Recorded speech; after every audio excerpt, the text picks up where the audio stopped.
সম্মানিত দর্শক, আপনারা ওয়াজাহাট খানের নানান কীর্তি কাহিনী ইতিমধ্যেই জেনে গেছেন।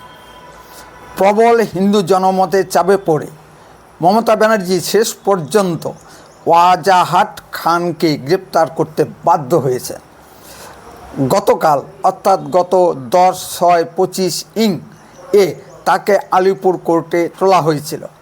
এই খবর পেয়ে আসাম পুলিশ ও হরিয়ানার পুলিশ আলিপুর কোর্টে উপস্থিত হয়। হরিয়ানার পুলিশ ওয়াজাহাট খানকে হরিয়ানার কোর্টে তোলার জন্য আবেদন জানায়, কারণ হরিয়ানার বিভিন্ন থানায় এই ওয়াজাহাট খানের বিরুদ্ধে হিন্দু ধর্ম অবমাননা সংক্রান্ত অনেক মামলা দায়ের হয়েছে। আসাম পুলিশ উপস্থিত ছিল, কিন্তু হেফাজতে নেয়ার আবেদন জানাননি।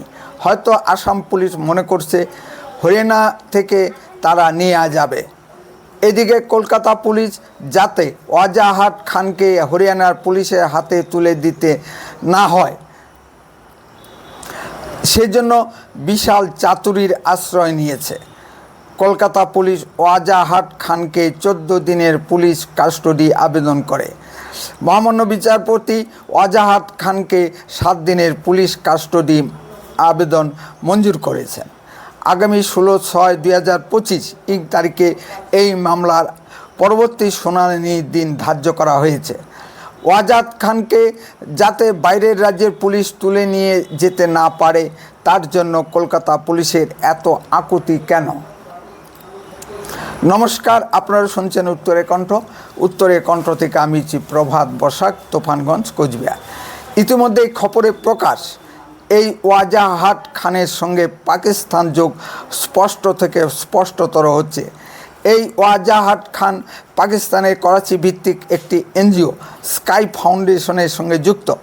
এই এনজিওর মাধ্যমে অর্থ পাঠায় পাকিস্তান থেকে ভারতের বিভিন্ন মুসলিম জঙ্গি ফান্ডের অর্থ কলকাতার মাধ্যমে সারা দেশে পাঠানো হয়। এই ব্যাপারে কয়েকদিন আগে এনআইএ কলকাতার কয়েকটি জায়গায় রেড করেছে।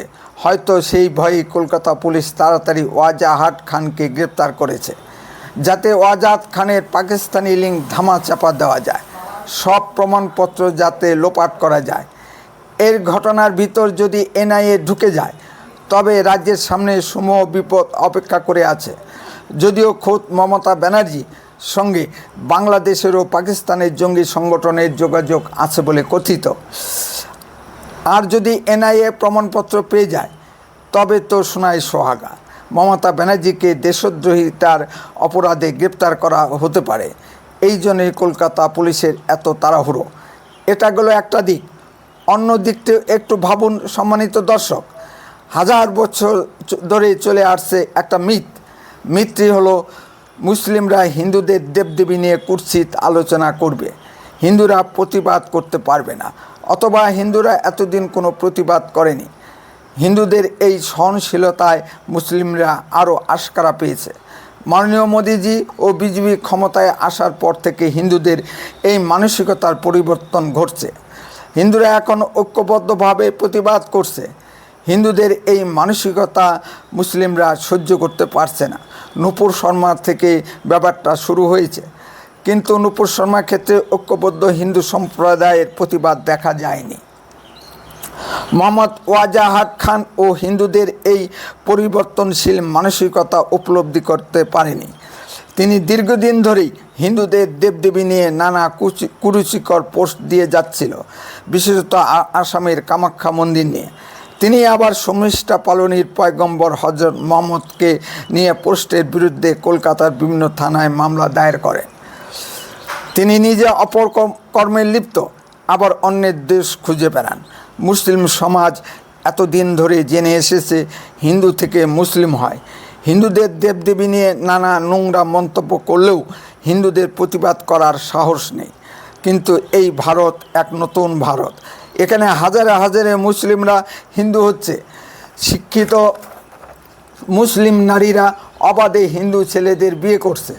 মুসলিম নারীরা মনে করছে হিন্দু ছেলেদের বিয়ে করলে 3 তালাকের ভয় নেই, হারাম হালাল ও হিল্লা বিয়ের ভয় নেই, সর্বোপরি হিজাব নামক সবসময় সারা অঙ্গ ঢেকে রাখতে হবে না। এই চান্দি ফাটা গরমের মধ্যে যারা হিজাব দিয়ে সর্বাঙ্গ ঢেকে রাখে তারাই একমাত্র বোঝে হিজাবের কি জ্বালা।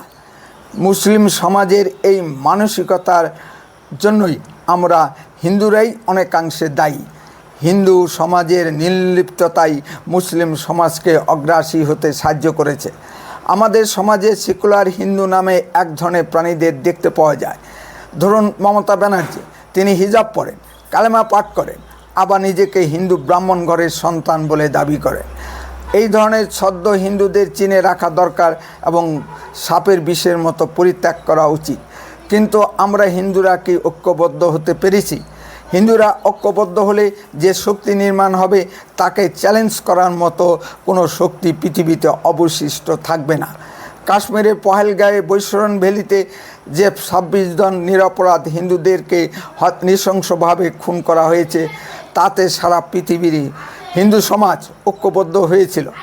ফলস্বরূপ পাকিস্তান আজ পর্যুদস্ত। পাকিস্তানের 9টি বিমান ঘাঁটি গুঁড়িয়ে দেওয়া হয়েছে। পাকিস্তান আজ ভিক্ষার বাটি নিয়ে বেরিয়ে পড়েছে। পাকিস্তানকে সাহায্য করার জন্য বিশ্ব সন্ত্রাসের মদতদাতা দেশ আমেরিকা তো আছেই। সঙ্গে সঙ্গে আমেরিকা পাকিস্তানকে $400 কোটি আর্থিক ঋণ দিয়েছে। আবার শোনা যাচ্ছে আমেরিকা পাকিস্তানের নূর খান এয়ারবেসের দখল নিয়েছে এবং পাকিস্তানের সব পারমাণবিক অস্ত্রের দখল নিয়েছে। আমরাও লক্ষ্য রাখছি ওয়াজাহাট খানের মামলাটির উপর। দেখা যাক জল কোন দিকে গড়ায়। আমার মনে হয় এখন ওয়াজাহাট খানকে সারা ভারতে ঘুরে বেড়াতে হবে এবং কিছুতেই অল্প দিনের মধ্যে ছাড়া পাবে না। উত্তরে কণ্ঠ তাৎক্ষণিক কোনো খবরের চ্যানেল নয়, এডুকেশনাল ও ইনফরমেটিভ চ্যানেল। এই চ্যানেল খবরের ভিতর থেকে খবর বের করে আনে। উত্তরে কণ্ঠ সর্বদাই বাস্তব ও সত্য কথা বলে।